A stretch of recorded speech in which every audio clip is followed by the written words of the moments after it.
Chef John State began his career with Disney as chef de cuisine for Walt Disney World, and he opened the popular Flying Fish Cafe at Disney's Boardwalk restaurant, resort. Has anybody stayed at the Boardwalk in Disney World? Isn't it incredible? It is amazing. Highly recommend it. He then rose to chef de cuisine for Disney's California Grill, the flagship restaurant atop the Contemporary Resort. He served as executive chef for J.W. Marriott and enjoyed becoming executive chef partner of Seasons 52, where his inspiring talents celebrated living well and healthy dining. He has been an invited chef at the renowned James Beard House on 4 different occasions, a very high honor in the culinary world, and he now serves as the executive chef of the Disneyland Resort. And now, ladies and gentlemen, let's give a warm welcome to Chef John State. Nice! Woo. That was nice.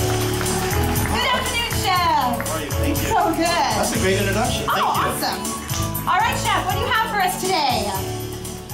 Well, either they're hot and tired, just want a place to sit, or they're truly interested in learning about beets today. Ooh. So hopefully it's a little bit of both. Hopefully the ones who are hot and tired and are thinking to themselves, well, at least I'm getting something out of this today. So, okay, so welcome. This is perfect. Food and Wine Festival kicked off. Yeah. We're in great shape. The lines are long, which is good for us. Wine Country is where I want you to make sure you find your way over to try this roasted golden beet salad with arugula, purple haze goat cheese, and a verjus vinaigrette. That's the dish that I'm going to be talking about today, but it's really not about this particular dish because I've already given the kiosk the plug, but I really want to talk about my passion for beets. Now that is not a sentence you hear often. Yeah. I'm going to hopefully transform some non-believers. I think there's someone close to me that isn't a beet fan, that maybe thinks beets come out of a can, but that's not where they come from. They come out of the ground. I mean, this is what we are used to seeing as a chef. Yesterday, I want to share a quick story. I mentioned that I'm a sort of a beet whisperer. It's true.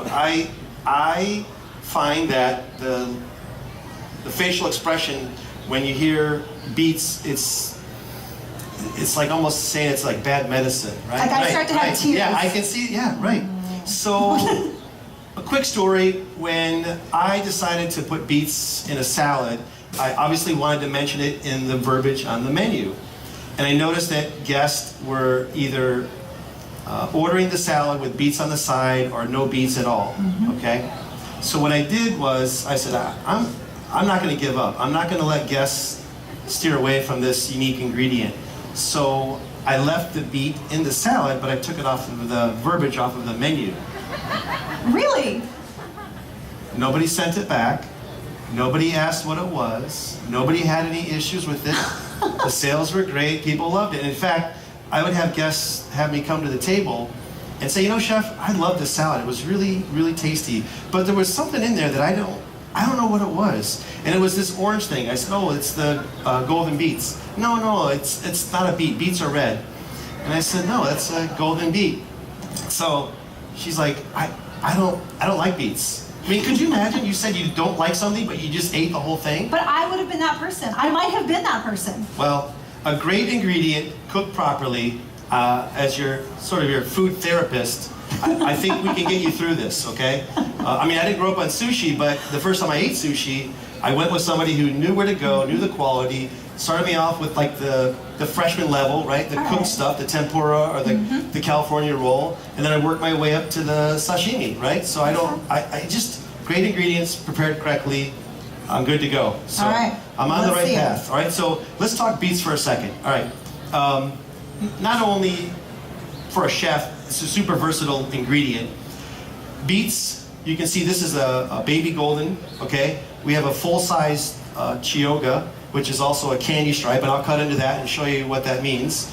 You have the classic red beet, and this is again the baby beet.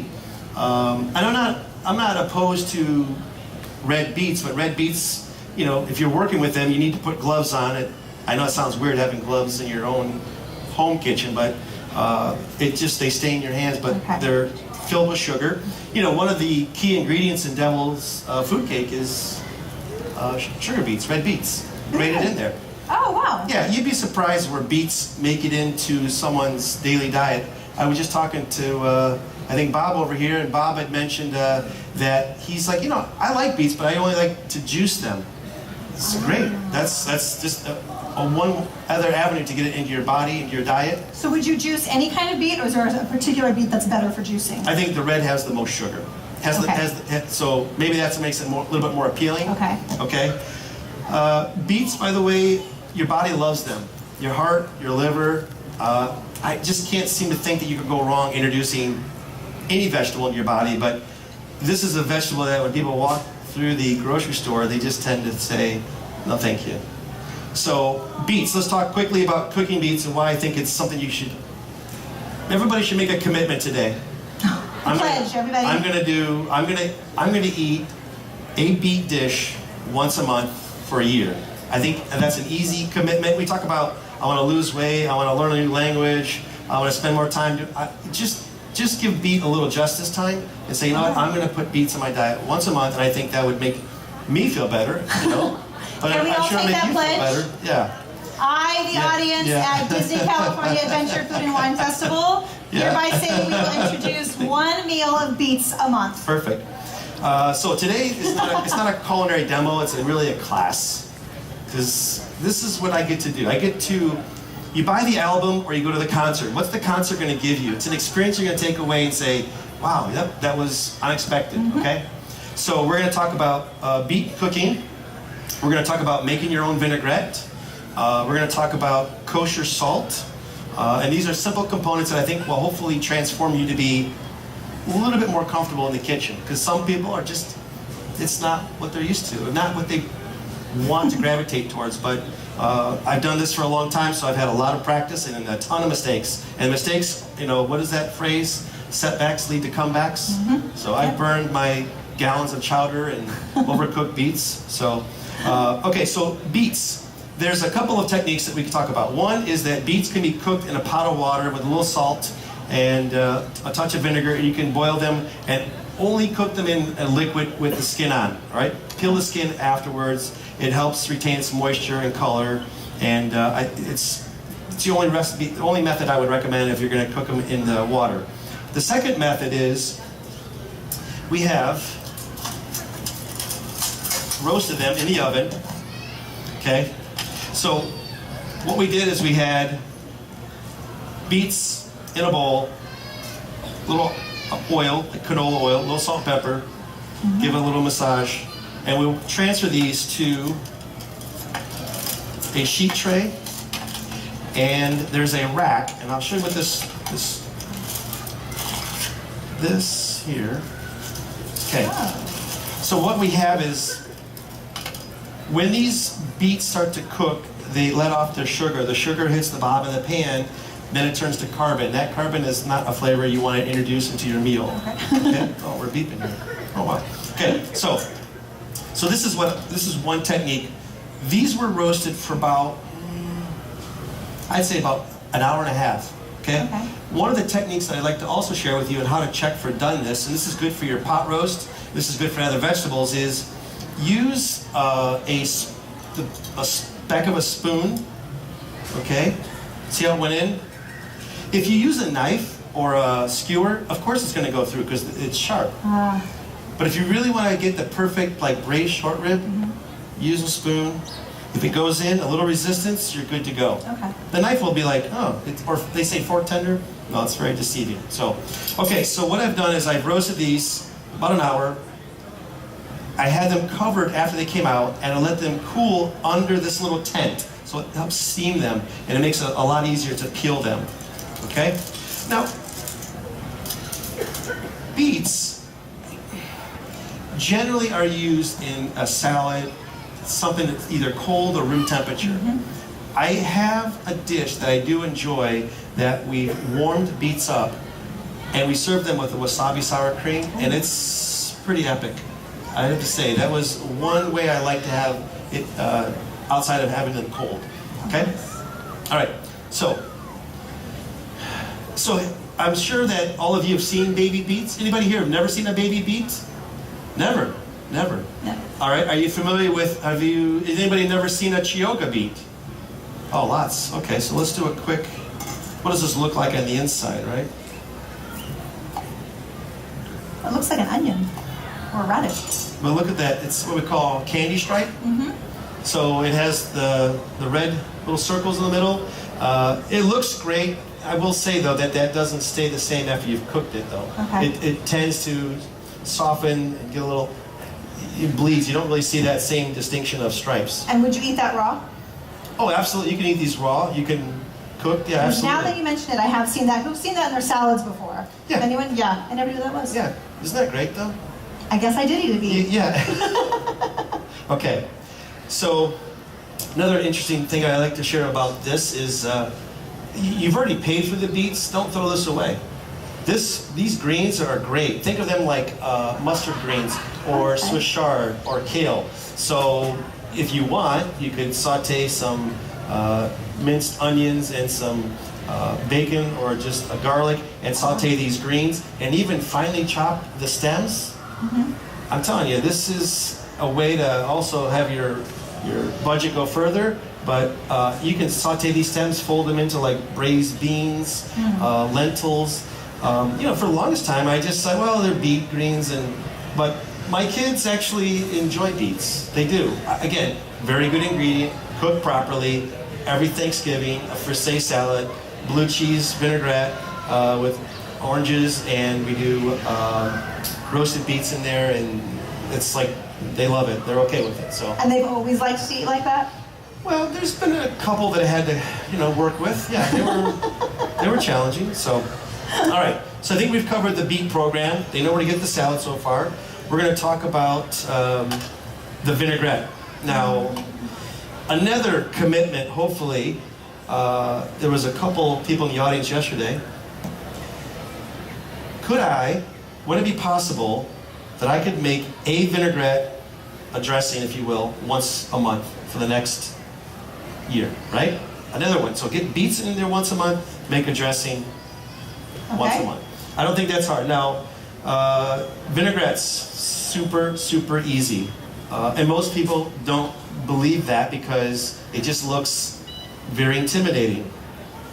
We're going to do this vinaigrette today with verjus blanc. Verjus is the juice that's been pressed from unripe grapes. There's the blanc and there's the red. A little tart, a little acidity, not as sharp as a vinegar.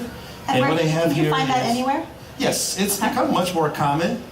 What I'm doing here with this liquid is I'm going to cook it gently so that I'm going to reduce the volume to intensify the flavor.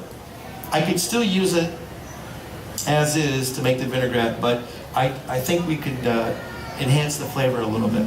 Okay, and I'm going to add just a pinch of kosher salt.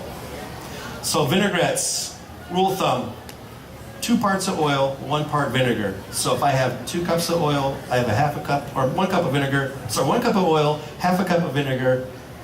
And this is the magic, this is the silver bullet for making vinaigrettes right here. This is it. You can do the chef technique, right? Put everything in the bowl, whisk it, season it, but then you have to transfer to a container. Just put it right in here. This is what I feel is like the only way to make a vinaigrette now at home. So I love a mason jar. yeah, but here's something really interesting, another culinary piece, another class. This vehicle, this vessel, has to be taller than wider. Oh, Taller interesting. than wider. If you're using a vinaigrette that is not emulsified, and I'll show you how we emulsify these, okay? So the reason is because you want that vinegar and oil to be the correct ratio every time you stir it and you put a little in the salad or on top of your asparagus, or maybe it's a vinaigrette over your fish. You have to have taller than wider, okay? Anybody not agree with that? Nope, they're all in agreement. Anybody want to challenge that? No? All right, let's see if we can get this to work. Yeah. All right, perfect. Okay. So 2 parts oil, 1 part vinegar. Your kitchen should be stocked with a small bottle of extra virgin. If you're not into making dressings or you do small amount of cooking, extra virgin should be part of your pantry. You should have a pure olive oil, which is less expensive but has the nice flavor. 2 vinegars, preferably 1 apple cider and 1 a little bit more exotic. Okay. And then the last I don't know if I'm done with teaching today, but I can assure you this is one that I don't want anybody to miss today, is we go through a lot of kosher salt here at Disneyland. I mean, a lot. And there's two brands of kosher salt. One comes in a blue box, one's in a red. Living in Chicago with my wife and kids before we moved out here, we were out of kosher salt at home. So I went to a spice store and I said, by chance, do you have kosher salt? She said, yeah, we got it, no problem. I brought it home, and you know, I'm a chef. I can work with any kosher salt, anything. I thought my wife was going to divorce me. I'm not kidding you. She was so upset because I brought home the red box and not the blue box. Because she feels that it's a different texture. I was surprised, but it's kosher salt. Number one, you can hold it in your fingers, okay? Two, you can sprinkle it, so you can actually see how much you're putting into the food, right? Yep. So if you have the iodized, it's difficult to do. So kosher salt is probably the bench. Like it's always the go-to, it'll always work. Okay. Could you have other salt in your pantry? Yeah, you can have the sea salt. Right. A little bit more expensive, certain applications. Just remember, you don't need to use it on everything. Some people have expensive taste. So But you can substitute a sea salt? you can. It's just, it's probably 2 or 3 times the cost, I would imagine, Okay. right?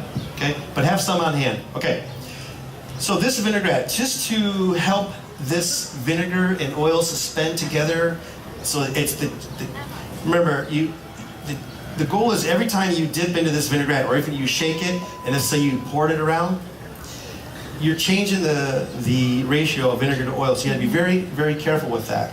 So if you bought you bought a dressing at the store, they already have emulsifiers in there that every time you shake it, it always comes back to like what it's supposed to be.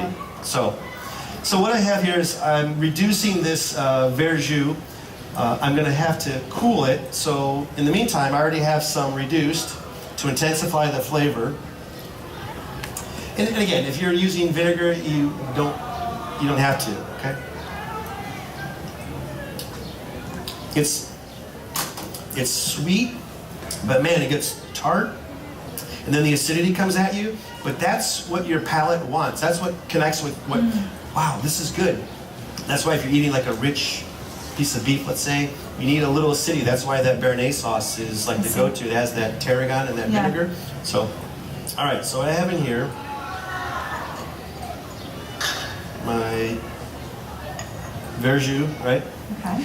Now, I'm gonna remember, and you season in layers. So I put a little salt in that reduction. I'm gonna put a little bit more salt in here.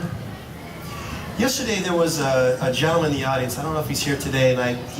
Oh, there he is. This was great. This was awesome. This is like confirming why we want to make our own dressings. I'd asked the audience if anybody makes their own dressings of vinaigrettes, and he raised his hand and says, yeah. And I said, why is that? He said, so I can control the salt intake. So I can manage it for my own health. And I thought that was like, well, then everybody should be making their own. Yeah. Okay? So I have some kosher salt in there. I have, let's see if this works perfect. Yep. Fresh ground black pepper. Everybody should have one of these. I'm not opposed to a pre-ground black pepper. I do a lot of barbecuing at home, so when I'm making the rubs for the ribs or brisket, I will buy containers of black pepper, a good quality, and it makes it a little bit easier. Wow. Okay, so in here I have my verjus, so I'll call this the acid or the vinegar. I have my oil.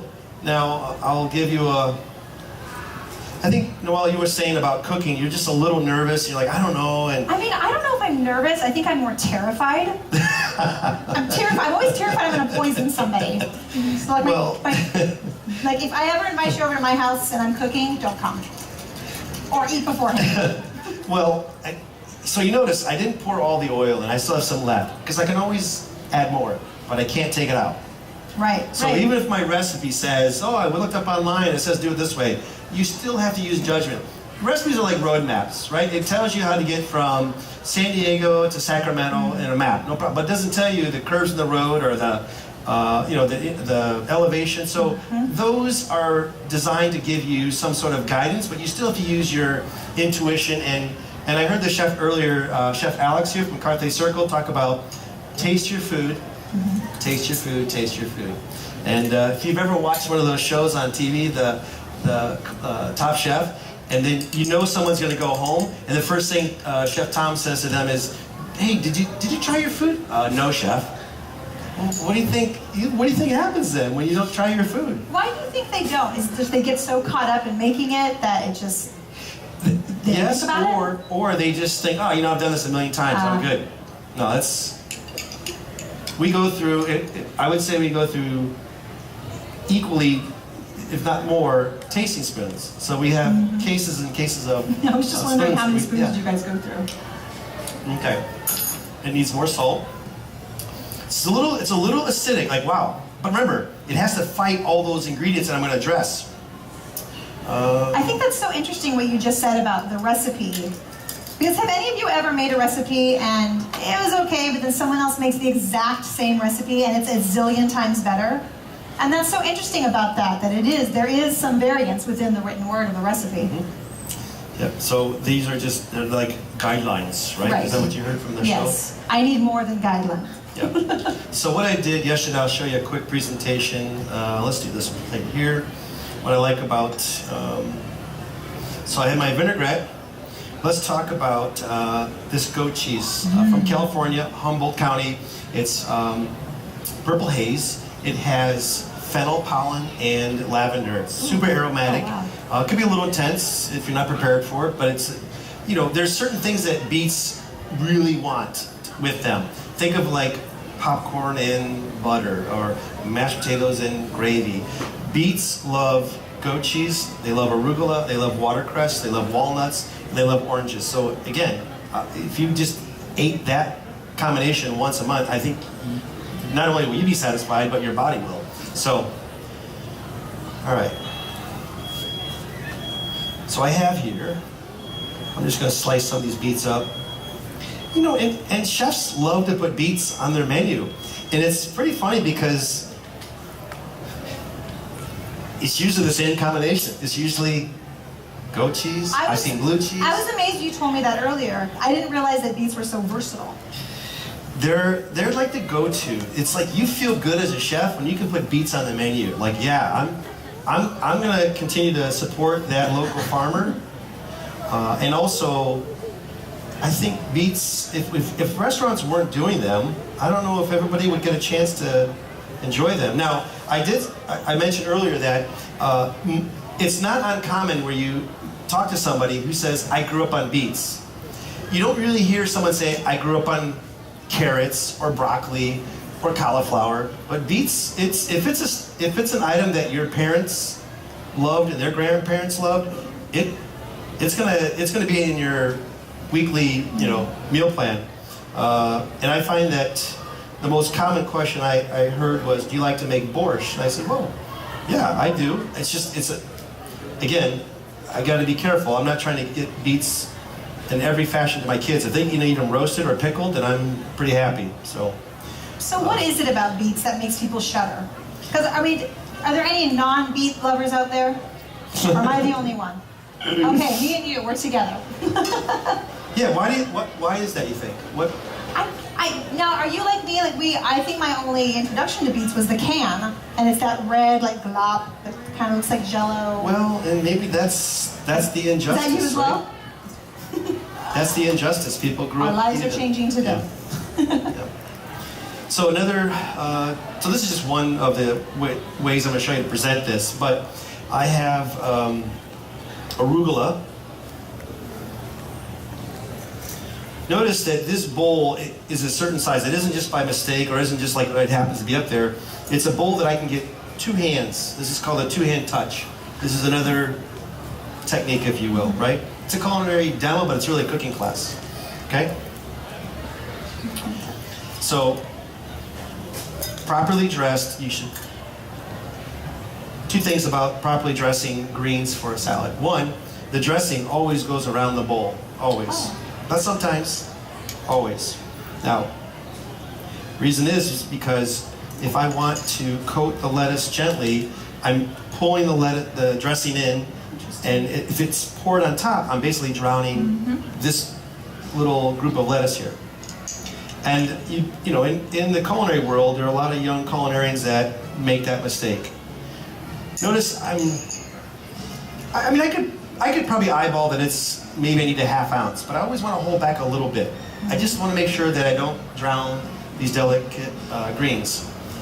Season your salad. Same thing, around the bowl. Salt and pepper. Somebody might say, well, you know, chef, you use a lot of salt. I want it to taste great. The difference between good food and great food is usually salt. Oh, wow. Like, right?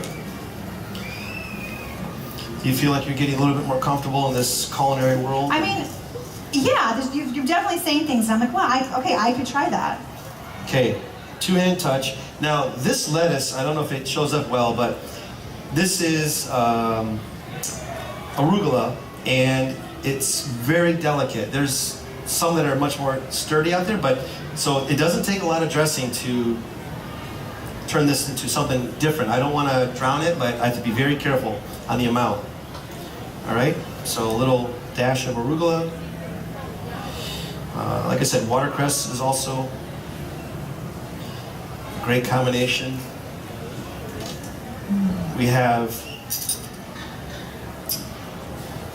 let's do this, a little dressing. Now this is where I would love some sea salt to drizzle over the beets, right? That little crunch. I don't have any, but now if you put this in front of your guest, you know, it's Sunday brunch, you put 12 of these plates on your counter, you make them just as they're coming in. Who's not going to eat this, right? Who's not going to enjoy this? Yeah. And then I would be shocked when you told me I just enjoyed beets. Well, salt. You notice the technique I'm using is what we call feed the chickens.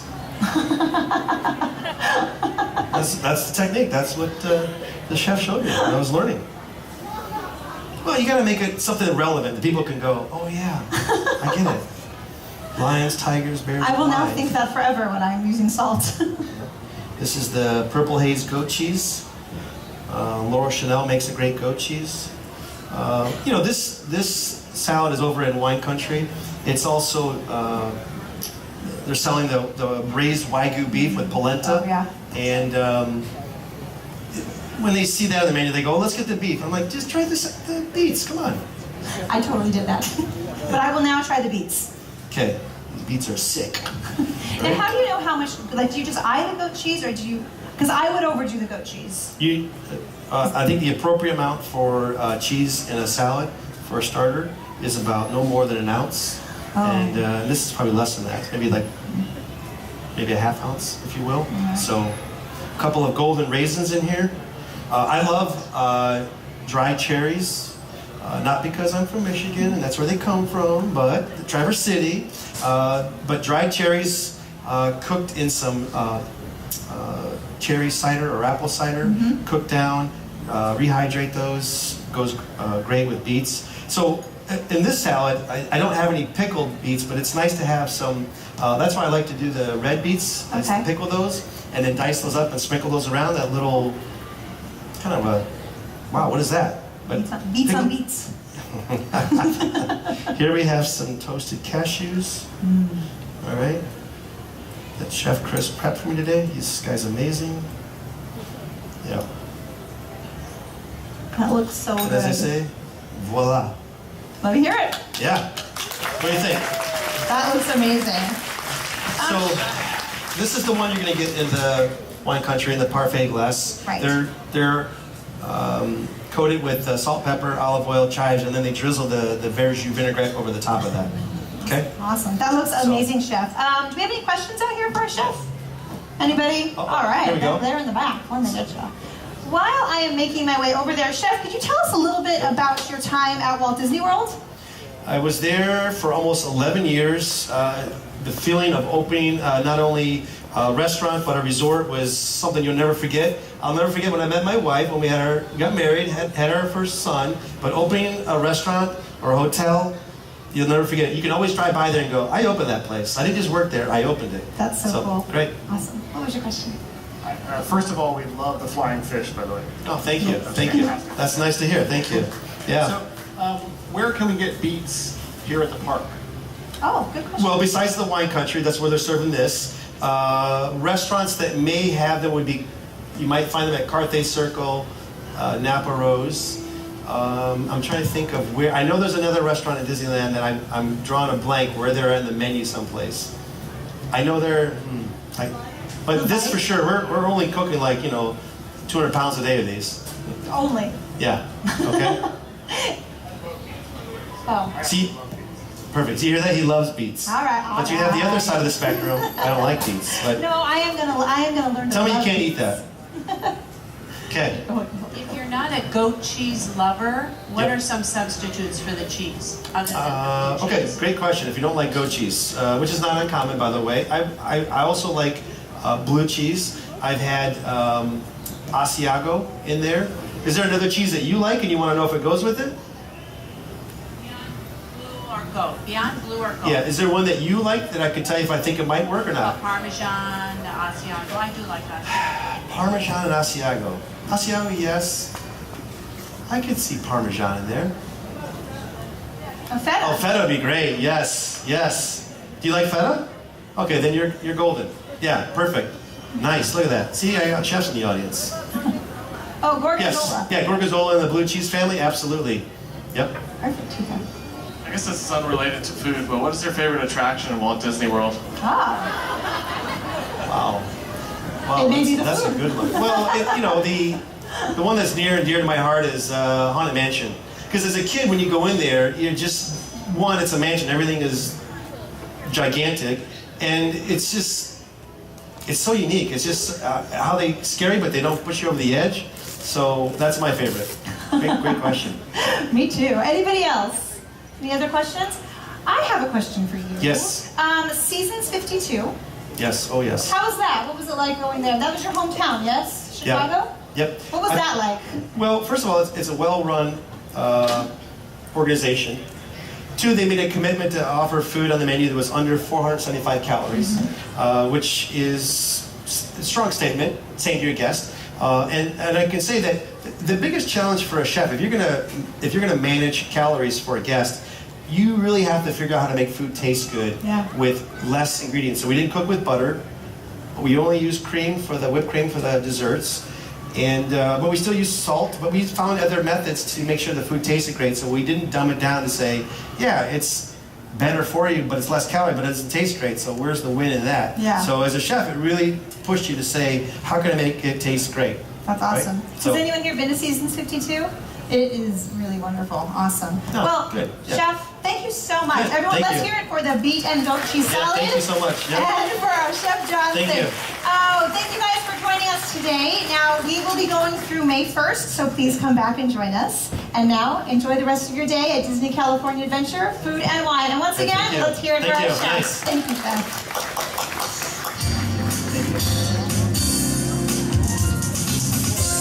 Ladies and gentlemen, thank you for joining us and enjoy the rest of your day at Disney California Adventure Food and Wine Festival.